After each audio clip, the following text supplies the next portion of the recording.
Alright, ladies and gentlemen, welcome back to another video. Today we're doing a quick daily dash. We are at Panera Bread. Filmed a daily dash earlier, didn't get anything, but now we restarted it. We got an order, $6.50 for 1.7 miles. It's a pretty good way, and it delivers right back to my house. So Panera Bread's probably like the closest place to my house, or one of the closest. So just driving up here and then back down. I actually just had this exact same order about 15 minutes ago, and it was $5.50. So clearly it's been getting denied. It's kind of delivering to the middle of nowhere, so maybe that's why. But it seems like the order got denied so many times it went up. Now it's $6.50, which brings me to the topic of today. And that is an article called "Non-Tippers Orders Sit There Forever." Whose fault is that? Is it DoorDash's fault, or is it the person? DoorDash driver shows alleged no-tip orders sitting at Chick-fil-A and a viral TikTok. And basically what happens, if I need to explain this, I'm sure most of you guys get it, but if you guys are ordering DoorDash, you don't tip, you give your DoorDash driver essentially $2 to deliver food. No one's dumb enough to take those orders. I take that back. People are dumb enough to take those orders, and people take them all the time. But most people are learning from their mistakes, and they're not going to be taking those crappy orders. Now, whose fault is that? Personally, I blame DoorDash, because they shouldn't even be giving out orders that are $2.50. That's just bullshit. That should straight up be illegal. Unfortunately, it's not, because we're all independent contractors, and some people are going to take those orders anyways. I dealt with this the other day when an Uber driver, it was on New Year's? No. It was on Christmas Eve, and we were trying to get my friend from Newport Beach all the way up to Pasadena, California. And an Uber driver accepted the order for $40, and it was 40 miles. They had to drive all the way from LA down to Newport and all the way back to Pasadena. And I was like, what an idiot. Why would they accept this order? Like, just decline the order and just let it not, like, don't do it, you know? And then they call me and they're like, hey, I need you to cancel the lift. And I'm like, I'm not canceling it. You accepted it. If I cancel it, I gotta pay you $10. Because that was the cancellation fee, was $10 for the Uber driver. It was like a quarter of what was promised or something.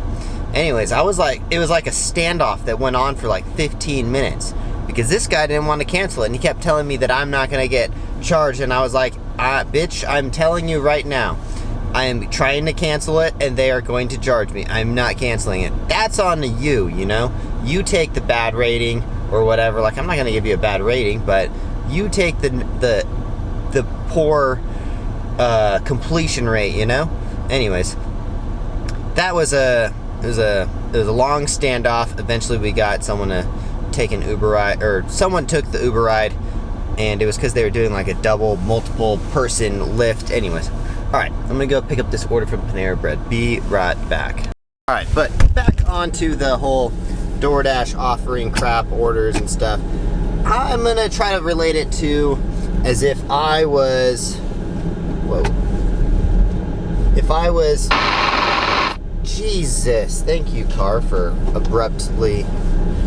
Anyways, if I'm like bidding for a stunt show, and someone offers me, typically we do $5,000 for a show, right? If someone offers me $500 and I accept that, whose fault is it? It's my fault.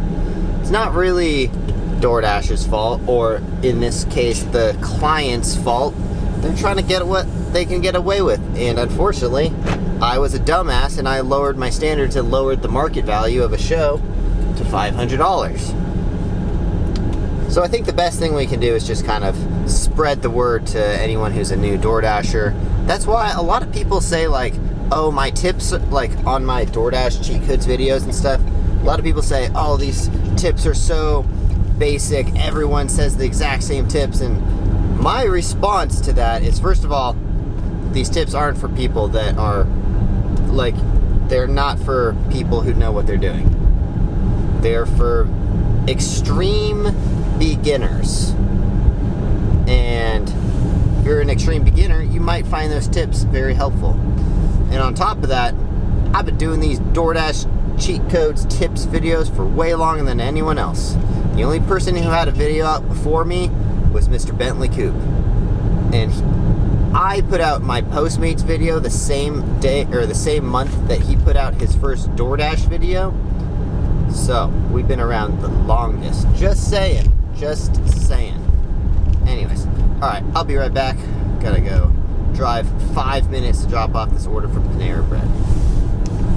Alright, that was a first. Hang on, let me drive away from this customer's house. I just petted a horse while doing a DoorDash delivery, which is not that weird because if you guys knew where I live in like the ranch area of Las Vegas. Obviously I have like a 1.5 acre ranch, but all of my neighbors have horses. So as I was walking up, she was like taking care of the, let's see if I can get a shot. Nah, I don't want to do that. Yeah, she was like taking care of the horses, and the horse was just standing there, and as I was handing her the food, the horse like walked right up, and I just put my hand out and I licked my hand. I was like, oh, that's cute. I should get horses. I don't know. You know how many people actually reached out to me when we first moved into our place and was like, hey, can we keep our horses in your back area if you're not going to use all that space? And I said no, because I don't want freaking my house to smell like horse poop. But they offered us quite a bit of money, to be honest. It was like $2,000. And I was like, oh, it's like almost all of our rent. But anyways, so back onto the DoorDash offering crap. Like, it does kind of come down to DoorDash. They do need to, like, it's not the customer's fault, because some customers, it's their first time and they just don't feel like tipping. Like, they are shitty people, kind of. But there was a case where I did take a low-paying gig and I warned the client. I was like, hey, it was for a circus, like a traveling circus. I was like, hey, I can do it for this rate, because it wasn't that bad. I was like, hey, I can do it for this rate, but you're gonna get like first-time performers. And they were like, yeah, sure, no problem. And then they got first-time performers, and they tried to go back on the contract, and I was like, because they were like 18, 19 years old, and I was like, I told you what you were gonna get. You're gonna get people that are basically like apprentices for the price that you're trying to pay, which is about half of what they should have been paying, you know? And they knew, because we had worked with them before and they were offering us essentially half the pay, and I was like, I'm not gonna do it, but I can find you performers that will do it. It's like, you don't pay for a Honda and expect to get a Porsche, you know? So, I don't know. I just don't know. But, man, there's a lot of construction going on in my neighborhood. Check this out. They're building, like, all kinds of new stuff.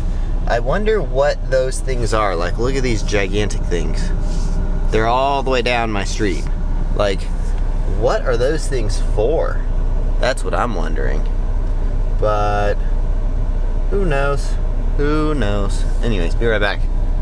Gotta pull out of this epically dangerous turn. Damn, check out that view though. Ugh, so much construction around the house. It's kind of annoying, because when we first moved into this place, we were like literally living in the middle of nowhere. There's no neighbors at all. There's just us in that house, and now there's houses everywhere and there's construction going on everywhere. Kind of annoying. But anyways, check out the jacuzzi. We just set up the jacuzzi yesterday. It's taken basically like 24 hours to just go up 20 degrees, which kind of sucks. We haven't been able to use it yet, but it's at 95 degrees, so we're gonna be able to use it soon. Anyways, wrapping up today's video. Thank you guys for watching. If you guys enjoyed the videos at all, oops. See what you did, Scraps? See what you did? That was you. What's up, Scraps?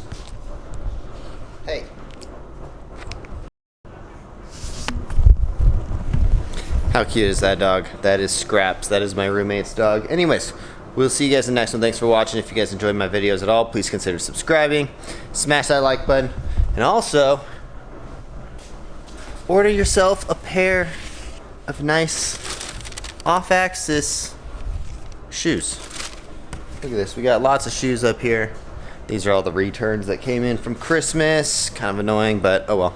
Anyways, thank you guys for watching. Subscribe, smash the like button. Peace. Alright, before I let you guys go, we're going to have a quick chicken race. Alright. All of the chickens are on the other side of that fence that's over there.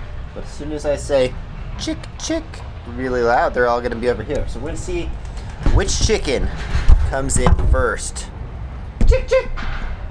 Here they come. And they're off to the races. Chick, chick. Chick, chick. Might take a little longer than I thought. Chick, chick. Chick, chick. Oh, here we go. Here we go. The white one's in the lead. Then we got the brown one. Chick, chick. Oh, we got 2 white ones in first place.